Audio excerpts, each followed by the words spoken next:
The shape of the new government. Ed Miliband is Foreign Secretary, Shabana Mahmood stays on as Home Secretary, and the big surprise is John Healey becomes the Chancellor.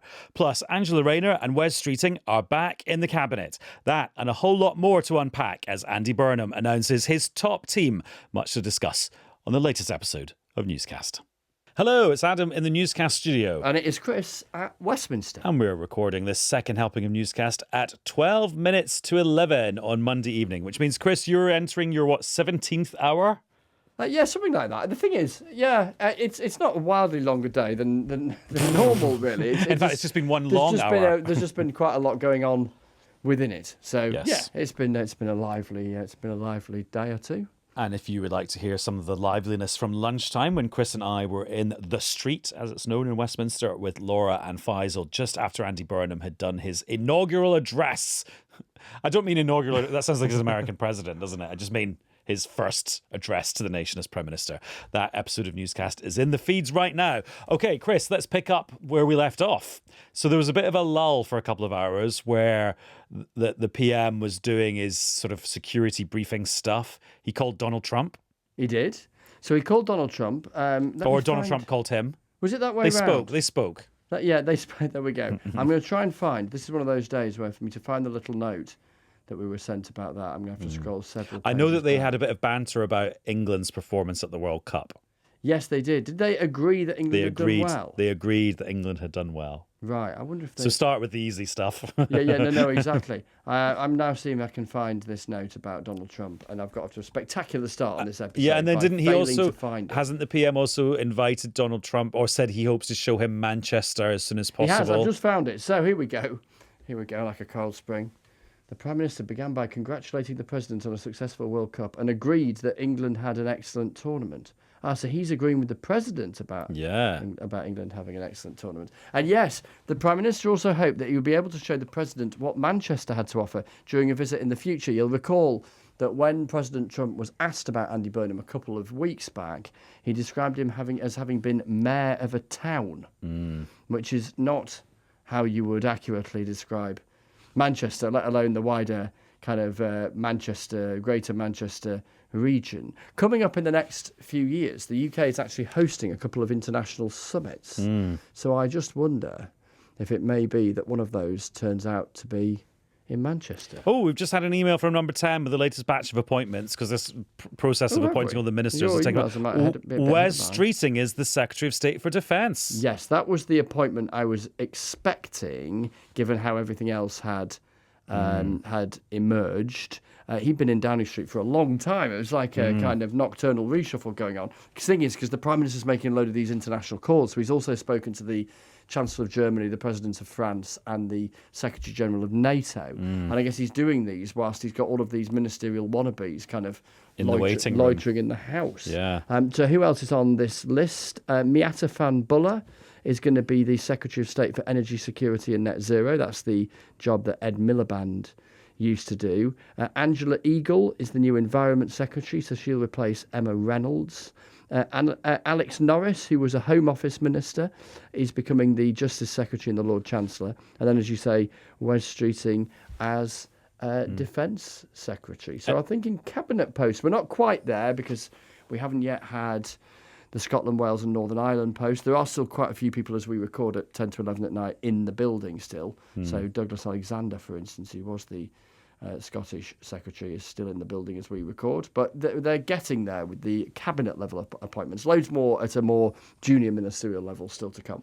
And because that email landed in my inbox and I wanted a little bit of the breaking news pie that you've been chewing on all day, yes. I've now made us jump from 2 p.m. to 10:52 p.m. So let's rewind back then. And actually, should we just focus in on the big surprise appointment, which was John Healey as Chancellor? And we sort of had an inkling of that because he was the first big name to go into Downing Street when the appointments were happening. He was, and it's a reminder, and I think we were circumspect in our reporting of some of the stories that were doing the rounds in the last 72 hours or so, a bit longer than that actually, dating back to last week when there were some headlines you may have picked up that were rather definitive or pretty close to being definitive about the likelihood of Shabana Mahmood being the Chancellor, that there were a lot of plates spinning. And yes, there were, by the way, last week, some suggesting that there was a sort of head of steam building behind Shabana Mahmood moving to be Chancellor.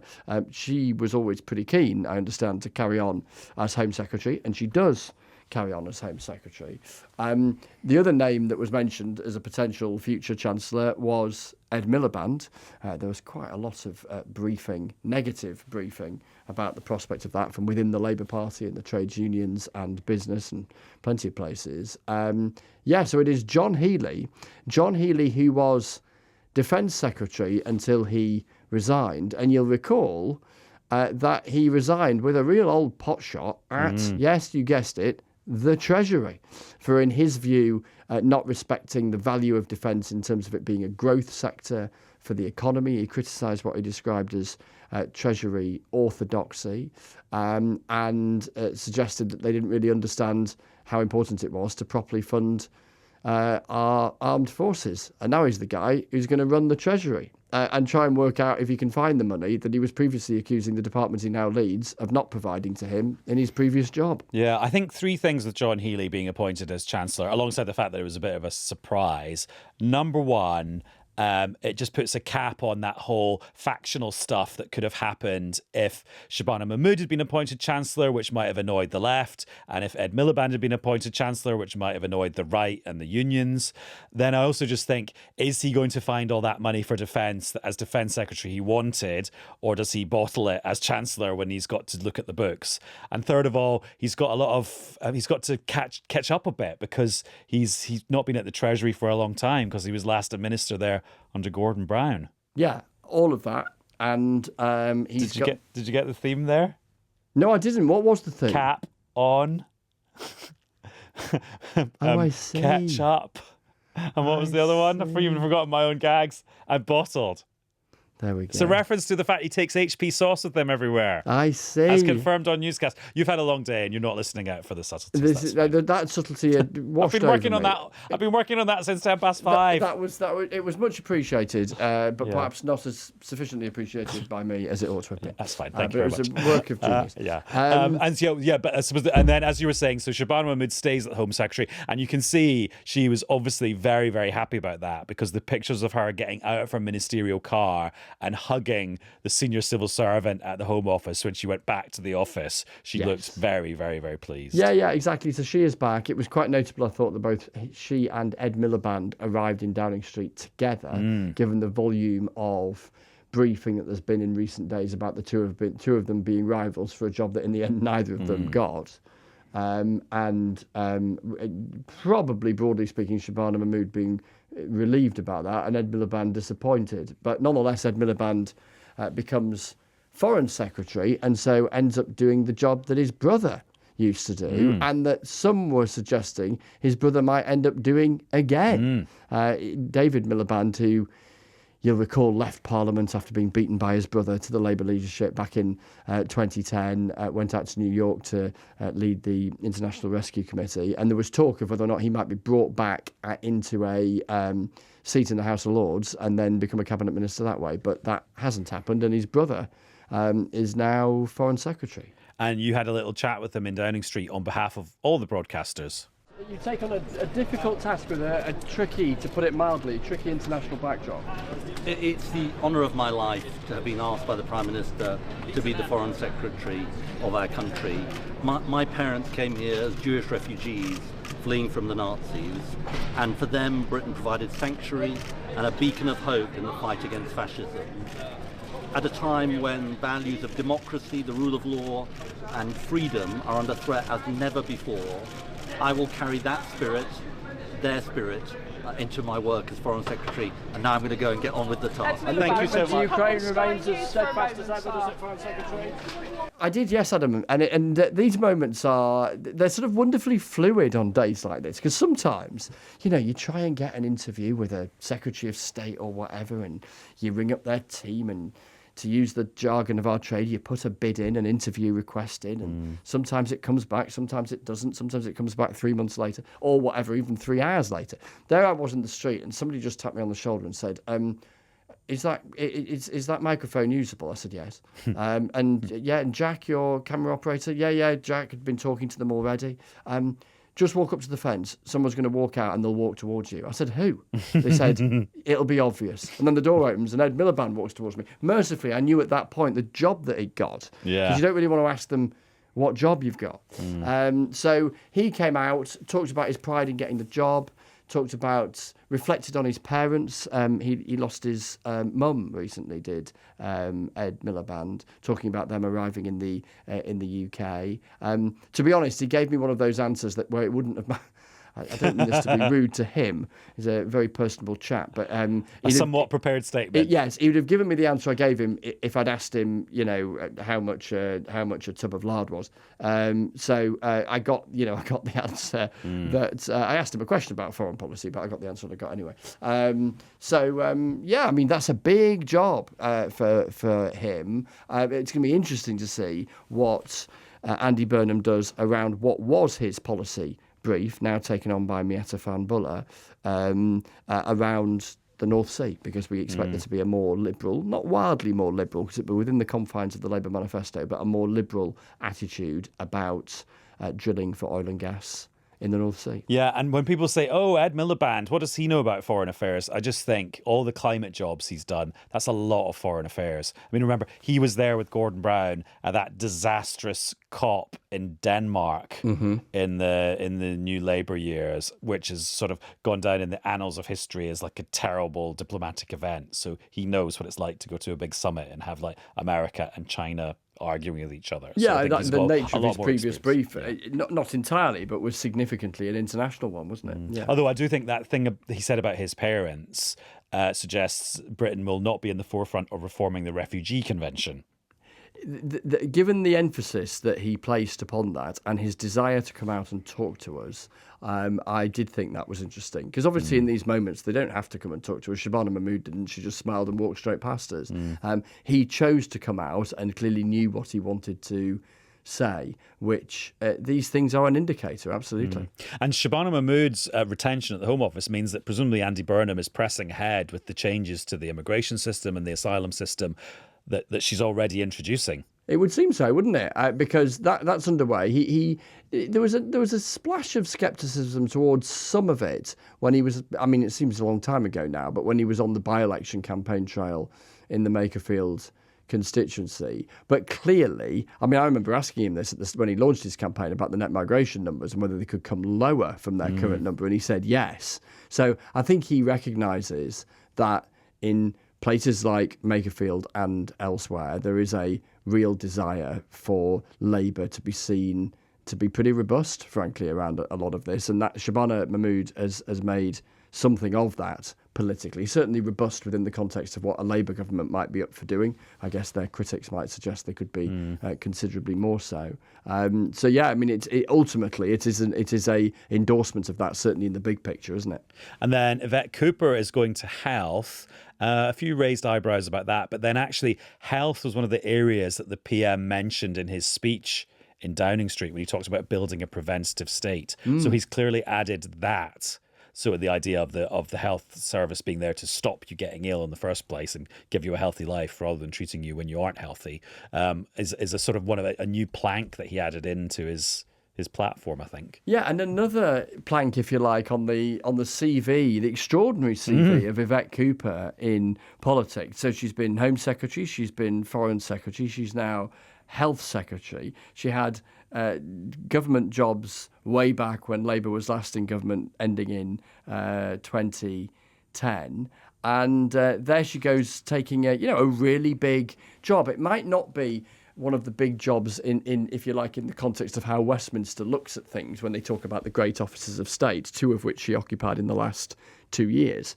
But in terms of Labour's domestic ambitions, and particularly getting down waiting lists, the whole question of social care that Andy Burnham has talked about repeatedly in the last few days, it is the Department of Health and Social Care in England, then that's going to be absolutely central. Andy Burnham making it clear today in the little huddle that he did that I was talking about briefly on our earlier episode, that he would regard it as a failure if at the point that he leaves Downing Street, quite something that he was talking about the day he would leave on the day that he started. But anyway, that if by the time he left Downing Street, he hadn't sorted it. Now, different people will argue that sorting it, quote unquote, it might mean different things to different people. But that's a massive domestic promise that he is making, and it is going to be Yvette Cooper who is going to be, at least at a ministerial level, leading on that. Then we've got the return of Angela Rayner. So she left government in September last year over her stamp duty, and now she's back, and not just back, but back in her old job. Yeah, there's a bit of back to the future going on with a couple of appointments, because there's Angela Rayner going back to housing and local government, and there is Jonathan Reynolds going back to the business department. He had a stint in between his last time as business secretary as the chief whip. I think he was pretty keen to get back to a front of house role. Being chief whip can be quite a thankless task, and also quite an anonymous one. Now, that's well suited to some people, but I think Jonathan Reynolds really relished running a department. That's if you like, a perk of being in government. You can be a chief whip for any of the parties, whether you're in government or not. It's probably more important when you're in government in terms of getting government business through. But I think was clearly quite hard work with the rumblings and discontent that there was towards the tail end of Keir Starmer's premiership. So yeah, he'll be back out and about, and I suspect will really relish getting back to that job. And I think the business department's been beefed up, because some of the science and technology department, I think, is being dismembered and being put back into his department. Yes, did I read somewhere that the new acronym is DBIST? BIST. Is that right? DBIST. Then someone who got debist out of her job as Education Secretary, Bridget Phillipson, although she will still go to the Cabinet as Women and Equalities Minister, so she's kept sort of half the job that she had. Yeah. Lisa Nandy is staying at DCMS, although interestingly it took 3 hours for that to be announced, because you can see the video of her being appointed in the cabinet room, and it says 7:30 on the clock on the mantelpiece, and it wasn't actually announced till about 10:20. Then Lucy Powell is taking over for education from Bridget Phillipson. Pat McFadden's staying at the Department of Work and Pensions. And then tell me a bit more about Annalise Midgley, who's the new chief whip. Yeah, so Annalise Midgley was absolutely in the thick of, alongside Louise Haigh, who is the Chancellor of the Duchy of Lancaster and the first Secretary of State. Annalise Midgley and Louise Haigh were absolutely pivotal to Andy Burnham's by-election campaign. Did he call them the Northern Queens, or did somebody else? I can't remember. Yeah, that phrase, Northern Queens, was quoted in an Alva Ray piece in the New Statesman, and she said it was from a Labour insider who called them that. So anyway, that was a kind of moniker, if you like, was attached to them. And they were absolutely central to that by-election campaign. Louise Haigh, an MP in South Yorkshire and Sheffield, and Annalise Midgley on Merseyside. She is going to become, Annalise Midgley, the chief whip. So it'll be her job to steer the Burnham programme through Parliament. And as we've reflected, I think on a previous edition, or at least I was at some point, at some stage in my broadcasting today, if Andy Burnham and Annalise Midgley can properly leverage the kind of scale of majority that Labour have, in other words, keep Labour MPs on side, then it's a massive majority, and they can do quite a lot with that, and they can do quite a lot quite quickly, because they can win lots of votes if they keep people on side. Now, it is an if. At the moment, they've got a lot of goodwill. Keir Starmer started off with a lot of goodwill, and we know where that ended. So, it's not guaranteed by any means. But Annalise Midgley is clearly someone that the Prime Minister trusts and will have a lot of dealings with in that role. And it'll be fascinating to see how she gets on, not least because it'll be a sort of measure of the mood of the Parliamentary Labour Party, having gone through this difficult process for them of a leadership change. Perhaps didn't turn out to be as turbulent as it could have been, because there was no challenge from Keir Starmer, nor any challenge to Andy Burnham.